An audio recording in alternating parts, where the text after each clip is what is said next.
કોઈ પણ લાડીલો ભગવતીય એ 9 પગથિયા ચડી જાય, ભગવાન એને મળે. સપ્તમ સ્કંદ 5મો અધ્યાય 23મો શ્લોક આ બધાને વાંચવા જેવો છે. એની અંદર તમને મને બતાવ્યું કે 9 પગથિયા ચડી જાય, ભગવાન ચડી જાય, ભગવાન તારી મારી સામે ઉભા, સામે. શ્રવણ કીર્તન વિષ્ણુ, શ્રવણ કીર્તન વિષ્ણુ, શ્રવણ કીર્તન વિષ્ણુ, શ્રવણ કીર્તન વિષ્ણુ, સ્મરણ પાદ સેવનમ, સ્મરણમ પાદ સેવનમ, સ્મરણ પાદ સેવનમ, સ્મરણમ પાદ સેવનમ, અર્ચના વંદના દાસ્યમ, અર્ચનમ વંદનમ દાસ્ય, અર્ચના વંદના દાસ્યમ, અર્ચનમ વંદનમ દાસ્યમ, શક્યયાત્મ નિવેદનમ. સખ્યમ આત્મ નિવેદનમ. કોઈ પણ લાડીલો ભગવદીય આ 9 પગથિયા ચડી જાય, બસ ઠાકોરજી તમારી મારી સામે જ છે, તમારી મારી. પહેલું પગથિયું શ્રવણ, કોઈ પણ બોલે અમે સાંભળીએ. શ્રવણમ, નાનો માણસ બોલે, ક્યારેક ક્યારેક નાના છોકરાઓની વાતો પણ સાંભળવાની મજા આવે. શ્રવણમ પેલું પગથિયું, કોઈ બોલે અમે શ્રવણ કરીએ. એકલા હોઈએ પ્રભુનું કીર્તન કરીએ, હાલતા ચાલતા ઉઠતા બેઠતા બેતન બેનો મળી જાય ભગવાનનું કીર્તન કરીએ. બીજું પગથિયું. ત્રીજું પગથિયું એકલા હોઈએ સ્મરણમ, સ્મરણ, મારા ઈષ્ટદેવનું નામ હું લઈશ. કોઈ પણ તમને લાગે એવું નહીં એમને માનો એમને માનો, એ તમારો આનંદ, નિજી આનંદ. એની અંદર કોઈ પણ મંત્રને અમે પકડી લઈએ. ભગવાને કહેવાનું વાલા ગણતરી કરવાનું કામ તારું, બોલવાનું કામ મારું. સ્મરણમ, કોઈ પણ મંત્ર ગુરુદેવની પાસે લઈ લઈ.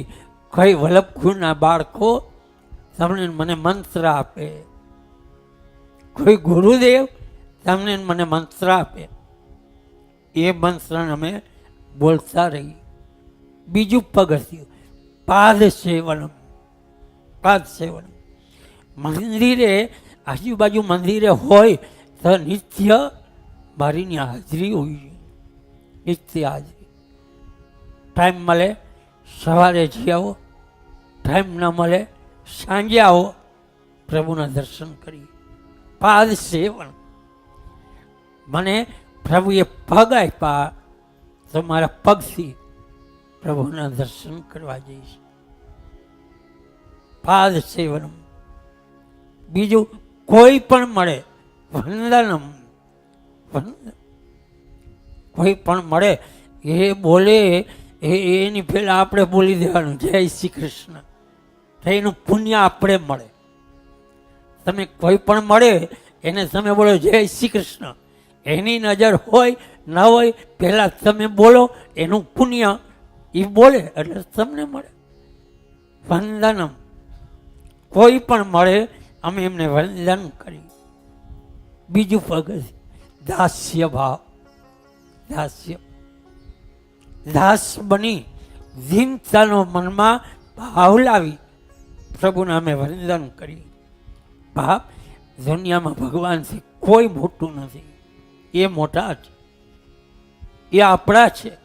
એને તો વારંવાર કહો ભગવાનની ભક્તિ થાય, પૂજા થાય, એ બીજા નંબરની વાત, પણ ભગવાનને અમે અમારા મેમ્બર બનાવીએ.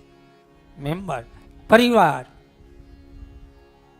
છે. એમને મિત્ર બનાવો, દીકરો બનાવો, પિતા બનાવો, માતા બનાવો, કંઈ પણ રૂપે બોલાવો, એક દિવસ તમારી કુટિયામાં આવી જશે.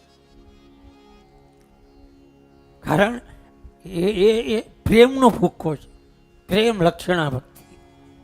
પ્રેમ, પ્રભુને અમે દાસ્ય ભાવથી સેવા કરી, પ્રભુને આપીએ અમે. બીજું સખ્ય ભાવ, બીજું પગથિયું સખ્ય ભાવ. સખ્ય ભાવ, ભગવાન સાથે અમે મિત્રતા બાંધી.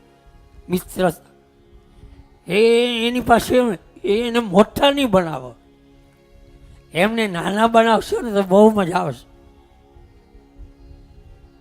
પ્રભુને અમે મિત્ર ભાવ.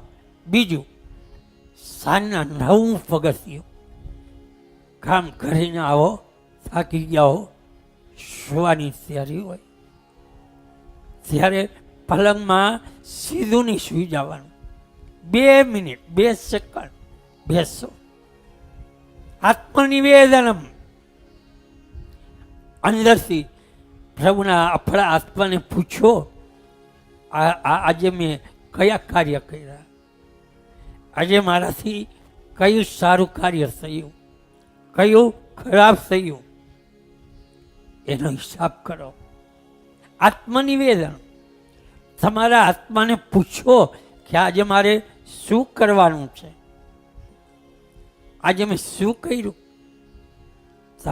મારો આત્મા તમને મને જવાબ આપશે. આત્મનિવેદન છેલ્લું પગથિયું. આ 9 પગથિયા કોઈ પણ ચડી જાય એનું જીવન ધન્ય બની જાય. કારણ કે સત્ય છે, એમાં કોઈ શંકા નહીં. ભાગવતજીના 7મા સ્કંદના 8મા અધ્યાયના 18મા શ્લોકમાં બોલ્યા ભગવાન સત્ય છે, કોઈ શંકા નથી. સત્યં વિદાતં નિજવ્રત્ય ભાષિતં. સત્યમ, એક જ ઈશ્વર સત્ય છે. બાપ, બધું અહીંનું અહીં રહી જવાનું. ગમે એવું મકાન બનાવો, ગાડી હોય, મકાન હોય, બંગલો હોય, તમામ વસ્તુ તમારી મારી પાસે અહીં નહીં રહી જશે. કરેલા કર્મ, કરેલા સત્કાર્ય, કરેલું પુણ્ય એ જ તમારી મારી સાથે આવશે.